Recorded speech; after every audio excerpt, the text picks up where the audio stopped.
முதலாம் வாசகம். குற்றத்தின் தன்மை வேறு, அருள்கொடையின் தன்மை வேறு. திருத்தூதர் பவுல் ரோமையருக்கு எழுதிய திருமுகத்திலிருந்து வாசகம். அதிகாரம் 5, இறை வார்த்தை 12 முதல் 15 முடிய. சகோதரர் சகோதரிகளே, ஒரே ஒரு மனிதன் வழியாய் பாவம் இந்த உலகத்தில் நுழைந்தது. அந்த பாவத்தின் வழியாய் சாவு வந்தது. அதுபோலவே எல்லா மனிதரும் பாவம் செய்ததால் எல்லா மனிதரையும் சாவு கவ்விக்கொண்டது. திருச்சட்டம் தரப்படும் முன்பும் உலகில் பாவம் இருந்தது. ஆனால் சட்டம் இல்லாத போது அது பாவமாக கருதப்படவில்லை. ஆயினும் ஆதாம் முதல் மோசே வரையில் இருந்தவர்கள் ஆதாமை போல் கடவுளின் கட்டளையை மீறி பாவம் செய்யவில்லை. எனினும் சாவு அவர்கள் மீது ஆட்சி செலுத்திற்று.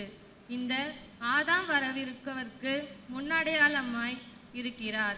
ஆனால் குற்றத்தின் தன்மை வேறு, அருள்கொடையின் தன்மை வேறு. எவ்வாறெனில், ஒருவர் செய்த குற்றத்தால் பலரும் இறந்தனர். ஆனால் கடவுளின் அருளும் இயேசு கிறிஸ்து என்னும் ஒரே மனிதரின் வழியாய் வரும் அருள்கொடையும் பலருக்கும் மிகுதியாய் கிடைத்தது. இது ஆண்டவர் வழங்கும் அருள்வாக்கு.